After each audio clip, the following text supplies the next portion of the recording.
Hello नमस्कार, जय श्री राम। मुझे आशा और उम्मीद आप बेहतरीन, शानदार, ज़बरदस्त होंगे। आज का हमारा जो विषय है वो विषय रहने वाला है, क्या सब कुछ हमारे जीवन में पहले से ही लिखा जा चुका है?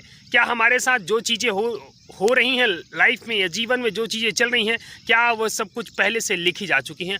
आज का हमारा यही विषय रहने वाला है। इस विषय में आज हम गहनता से चर्चा करने वाले हैं, तो सटीक जानकारी के लिए आपको वीडियो को लास्ट तक देखना पड़ेगा, तभी आपको सारी चीज़ें बारीकी से समझ में आएंगी।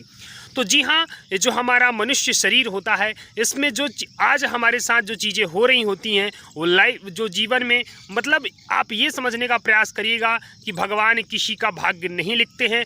हम अपने कर्मों के द्वारा अपने भाग्य को लिखते हैं। हमारे अपने पूर्व जन्म में जो कर्म होते हैं, अच्छे हो या बुरे, उसी को आज इस जन्म में हमको भुगतना पड़ता है। लेकिन समझने का ये प्रयास करिएगा, यदि हमें मनुष्य जीवन मिला है तो मनुष्य जीवन सिर्फ कर्म को भुगतने के लिए नहीं मिला है, क्योंकि ये जो जीव जंतुओं की जो योनि होती है ना, वो सिर्फ कर्म भुगतने के लिए होती है। वो नए कर्म का निर्माण नहीं कर सकते हैं। समझिएगा बड़े बारीकी के साथ, क्योंकि उनको जो मिल गया, जैसे आज समझिए सुअर की योनि है मान लीजिए, तो सुअर तो सिर्फ जो उसको मिल गया है, दंड मिल गया है, वो उसको भुगतना पड़ेगा। वो नए कर्मों का निर्माण नहीं कर सकता है। लेकिन मनुष्य योनि ऐसी योनि होती है जो अपने कर्म को भुगतने के साथ साथ अपने अच्छे कर्मों का निर्माण कर सकती है, और जो ये योनियों का जो चक्र चला होता है ना, इससे मुक्ति पा सकता है। इसीलिए तो बहुत सारे देखिए ना, साधु महात्मा को जब ये आभास हो जाता है कि अरे ये जीवन तो इसलिए मिला है, तो वो ये सब बंधनों को छोड़कर मुक्ति के द्वार की ओर चले जाते हैं। बस इसी तरह से मनुष्य का शरीर है। हाँ, ये सच है, ये बिल्कुल 100% सच्चाई है कि आपके साथ आज जो हो रहा है वो पहले से लिखा जा चुका है, बिल्कुल लिखा जा चुका है। लेकिन क्या हम आप बदल सकते हैं? हाँ, बदल सकते हैं आज अच्छे कर्म को करके, क्योंकि ये बिल्कुल लिखा तो जा चुका है, लेकिन आप उसके बंधन में बंधे हुए नहीं हो कि आप अच्छे कर्म का निर्माण नहीं कर सकते हो। ये भी आप समझने का प्रयास करिएगा।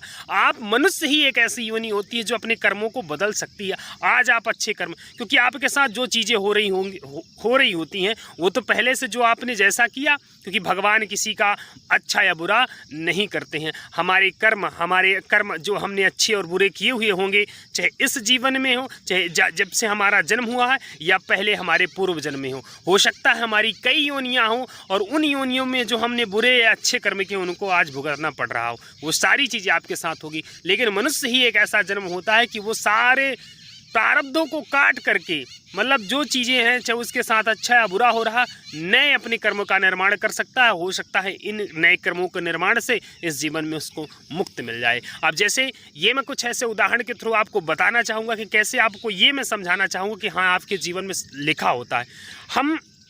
हमारे ही जीवन में नहीं, जैसा कि आपको पता है भगवान राम के मतलब ये प्रारब्ध में लिखा हुआ था कि आपको 14 वर्ष का वनवास होगा। क्यों? क्योंकि रावण की मृत्यु उनके हाथों में लिखी हुई थी। यदि उनको वनवास नहीं होता, माता कैकेयी यदि उनको नहीं कहती, क्योंकि मंथरा ने जब माता कैकेयी को भड़काने का प्रयास किया तो माता कैकेयी ने उनसे 14 वर्ष का वनवास मांग लिया और उनको जाना पड़ा। अगर वो वनवास नहीं जाते तो क्या रावण की मृत्यु होती? क्या वो हम मर्यादा पुरुषोत्तम कहलाते? वो तो सिर्फ राम ही थे ना।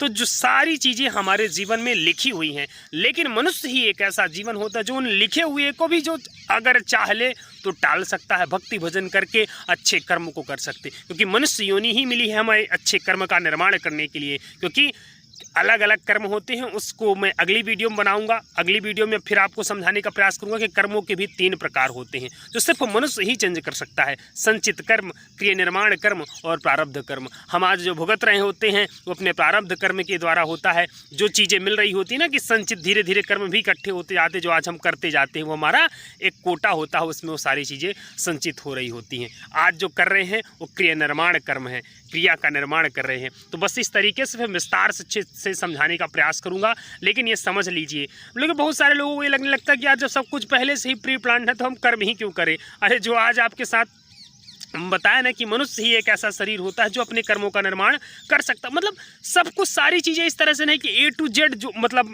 मनुष्य के कंट्रोल में होती, सब जो पहले से लिखा है वही, तो फिर कर्म का निर्माण ही नहीं कर पाओगे। वो पशुओं के साथ होता है। आपके पास ये थोड़ा सा मतलब फ्रीलांस होता है कि आप अपने कर्मों का निर्माण कर सकते हैं। चीज़ें सच में लिखी जा सकती है, लेकिन आप उन चीज़ों के पूरी तरह से बंधन में नहीं होते कि आप नए कर्म का निर्माण नहीं कर सकते। बारीकी से समझिएगा, मनुष्य ही एक ऐसा जीव होता है जो अपने कर्मों का निर्माण कर सकता है। हो सकता है उसके साथ बुरा होने वाला हो, लेकिन वो आज ऐसे अच्छे कर्म कर लिया हो। हाँ, लेकिन ये भी सच्चाई है कि वो भगवान का ही मतलब एक सिस्टम होता है कि कभी कभी मतलब भगवान किस तरह से प्रसन्न। मेरी बात जरा समझिएगा कि आपके पूर्व जन्म में बहुत सारे ऐसे कर्म हो गए हैं जो आज आपको भुगतना बाकी है। ठीक है, आज अब आप यहाँ से, लेकिन जैसे ही आपका मनुष्य जन्म हुआ है, आपको अभी जो जीवन मिला है वो आप कष्ट में भुगत रहे हैं, बहुत सारी चुनौतियाँ आ रही हैं। लेकिन आप जब यहाँ आए तो अच्छे कर्म धीरे धीरे निर्माण स्टार्ट कर दिए, तो धीरे धीरे वो उन कर्मों को काटना स्टार्ट होगा। अब कभी कभी क्या होता है कि भगवान के द्वारा क्या हुआ कि बहुत सारे यदि भगवान उनसे प्रसन्न हुए तो उनको इसी जन्म में सारे कर्मों को भुगत लेना पड़ेगा। हो सकता है उनको मुक्ति मिल जाए। अब मान लो कभी कभी देखो कितने सारे ऐसे लोग होते हैं जो मतलब अलग तरह से कुकृत्य कर रहे होते हैं, सारी चीज़ें कर रहे होते हैं, और आपको लगता है कि एक गोली लगी वो मर गए। क्या उनको पूरा कर्म का दंड मिला? नहीं मिला दंड। बहुत सारे लोग यहाँ दंड भुगत लेते हैं, तो हो सकता है अगर दंड यहाँ सारी पूरी तरह से मिल गया तो हो सकता है मुक्ति मिल जाए, भगवान उनसे प्रसन्न हो गए हों। और बहुत सारे लोगों को यहाँ दंड भुगतना भी नहीं पड़ता, और नहीं भुगते हो तो समझ लो ना कि आपकी कई योनियाँ होंगी और उनको भुगतना पड़ेगा, क्योंकि पाई पाई का हिसाब होता है। वहाँ एक अलग तरह से रजिस्टर बना हुआ जो सारी चीज़ें आपको साफ का हर छोटे बड़े कर्मों का हिसाब वहाँ होता है। तो बस इस कर्म के खेल को समझिए, अच्छे कर्म करते चलिए। अपने भाग का निर्माण हम अपने अच्छे कर्मों से ही कर सकते हैं। आज हम आप जो हैं वो अपने कर्मों से ही है, इसलिए कर्मों को अच्छा बनाइए तो अपना भाग्य अच्छा होगा। आज अच्छा करेंगे तो हमारा आने वाला समय अच्छा होगा। ठीक है, तो ये समझने का प्रयास करिएगा।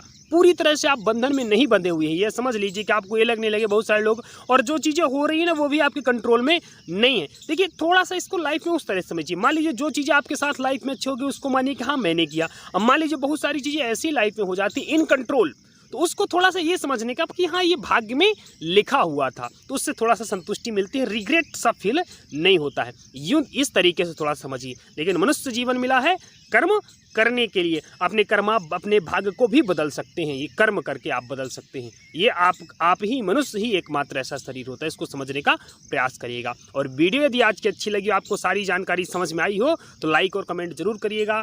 और थैंक्स फॉर वॉचिंग दिस।